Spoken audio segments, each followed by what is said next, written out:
Good morning. I literally just woke up and I feel like I sound way too excited. The thing about the inside cabin is that you can sleep for hours. I could have slept for another maybe 3 hours, but you cannot because a new day has started. I was just looking over the schedule again for today and things with regards to all the things that are happening on the ship. And to be really fair, it's unreal. Like from 9 a.m., it's currently 8 a.m., but from 9 a.m. all the way down to 2 a.m. tomorrow morning, there is stuff happening, and I don't think I've ever seen Costa offer this much or those many activities on a ship. This morning alone, there is of course sports, from yoga to fitness, to language classes, to quizzes, to workshops, to lots and lots of different games. So if you want to be entertained, my God, and they're setting the standard or raising the bar really high for the days at sea that are still to come. I'm gonna go and have breakfast, and then from there I will walk a little bit. My knee still hurts, so I want to make sure that I don't mess with my knee too much, because again, I'm doing almost 20,000 steps every single day, so my left knee is like, what the hell is going on? But I think it's going to be an amazing day, and I hope that the temperature is also going to be amazing.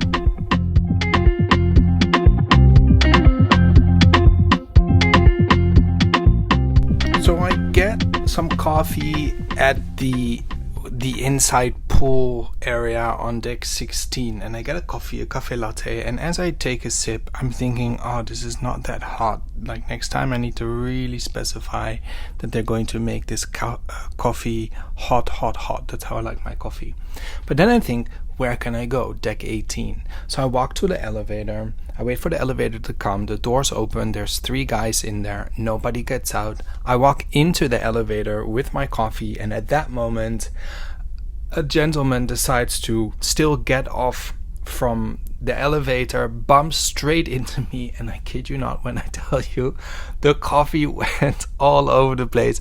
My t-shirt, my shorts, inside my key card holder, all over my bag, my shoes. Oh my God, everything is just soaked in coffee. So I just went back to my room, changed complete clothes, washed my bag. But yeah, those things happen. But thank God that it wasn't boiling hot coffee. So it's luck within an accident, if that's a sailing. I'm now laying on my bed. I'm feeling a little bit tired, but it's still morning time. It's 11:30 in the morning. The thing that I was trying to find a quiet place for coffee, but it's kind of impossible even on this mega ship, because everywhere you look there is things going on, which is quite intense. I guess again, if you want to be entertained, today is kind of a crazy day. The sun is kind of out, but it's definitely not strong enough to tan. You definitely need almost a jacket still, because the wind is also insane. The wind is going 60 kilometers an hour. But yeah, I'm still going to make the best of the day. I'm getting ready to go back out into the ship and probably grab some lunch in a bit. My goal is to still find a nice place somewhere on deck 8 where I can read a little bit and just relax. And I'll catch you after.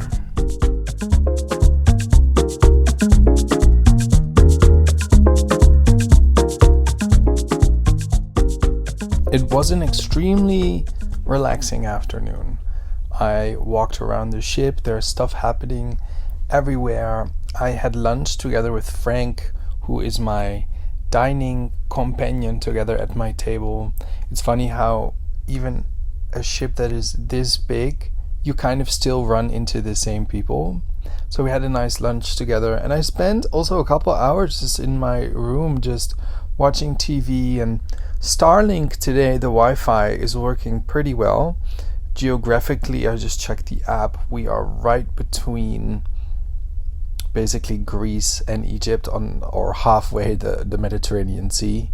No real information yet as to where we'll be tomorrow, but maybe that is still to come. Maybe just a few words on the Costa app. Of course, everything happens through the app. Most cruise lines, everything is in the app. The one thing I'd love to highlight on the Costa app, which I find highly interesting, is that the Costa app has a chat feature, which means that you can basically put in a username and then you can chat to everyone on the ship. You have to send a friend request, of course, but when they accept, you can chat. And the usernames of everyone, etc., is kind of publicly available in the app, and people are taking advantage of the chat function in the app to really put out their political statements. Their usernames are against countries, against religions, against individual people. It's very, very interesting how that is being used. I'm also wondering if Costa is monitoring that. And also from my end, I get a bunch of friend requests from people, and it's just a hi, where you from, what's your age, blah blah blah. So yeah. One more thing I want to mention is that this afternoon or this evening, actually within half an hour or so, there is the drinks for people that are traveling solo, which is really, really good. But here's my comment. The way that Costa is phrasing it in the program makes it seem like if you are a single person looking for a girlfriend or a boyfriend, you know what I mean? The phrasing of their English is completely off, and also the timing makes that because I'm traveling solo, can't really attend because it's right smack into my dining time. And you see that with a bunch of other stuff, that Costa is planning the most interesting things to me. Maybe it's just very coincidental for what I'm interested in. Everything falls within the first dining period, and there is no repeat. But I have to go with the first dining option because the second dining seating or dinner seating is so late. It starts at 9:30 till like 11 or something. That's just too late. But yeah, so I was also just thinking, as a whole, I'm really happy and really satisfied. I have the nicest people at my dining table. You see them and you meet people on the ship kind of organically, and I kind of have found my routine now, and I am fine. I don't necessarily need to meet or forcefully meet new people. So that being said, I'm just getting ready for dinner. I'm going to order an extra course today because the last few days, as you know, I was not feeling full after dinner. And maybe that also has to do with the fact that I don't go to the afternoon snack time and I'm not drinking any alcohol. So I am joining dinner every day on a fairly empty stomach, and it hasn't been filling so far. So I'm going to take extra food today to see if that changes. Let's find out together.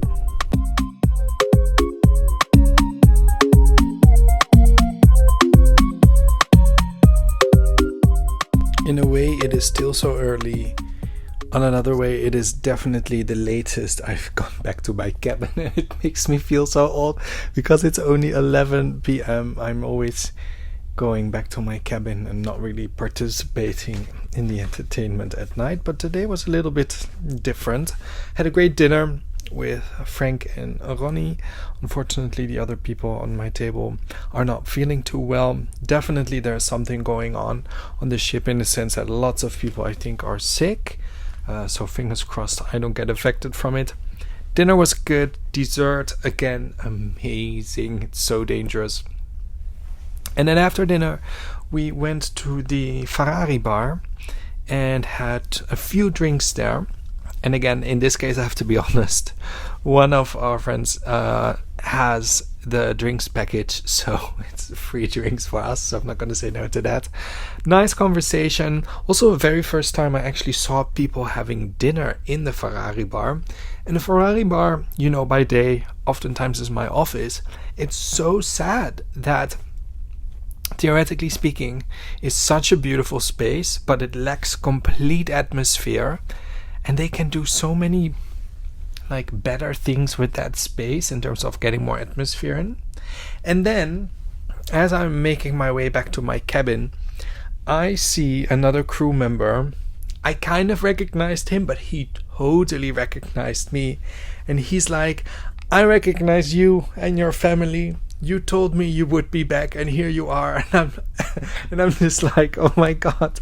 It's so interesting how many crew recognizes me and my family from a month ago. It's so interesting because it makes you wonder also what kind of an impression do you leave on people, and what is it that triggers people to recognize you or to keep you in mind in that sense, considering they meet thousands and thousands of people throughout the weeks. So that was really fun as well. That being said, I am looking again at the schedule for tomorrow. I asked the crew because unfortunately Costa so far gives no information. Apparently we are to cross the Suez Channel tomorrow. So let's see. But sorry. I'm sorry, this is all real and raw. I'm looking at the schedule again for tomorrow. It starts at 8 a.m. all day long. Crazy amounts of entertainment. Again, I have to stress this. I have not seen Costa offer this much entertainment on all my Costa cruises. They are going all out to make sure that on these sea days you do not get bored in that sense, which is really, really cool to see. So let's see what tomorrow brings. It's going to be another day here on the ship. Overall, I am having a really great time. I'm meeting interesting people. Time passes by so fast. And I really like this idea that in the morning times I am busy doing my thing. In the afternoon I just kind of hang out and relax. And in the evening I have great people at the dinner table. Again, I don't necessarily feel the need to partake in all sorts of activities, but that's fine, other people do. Again, I feel like I'm rambling, so I'm going to end today's episode. As always, if you have not signed up for epiccruisedeals.com, which is the sponsor of this series, please go have a look. If you're into cruising and you're looking for a great deal, epiccruisedeals.com is the place for you to go. It is an email notification service that makes sure that when prices drop, when cruise lines are playing around with the fares, you get an email notification so you always know when to book the very best deal. So go check it out. It's 100% free. You're gonna love it, and I will see you in the next episode. Bye guys.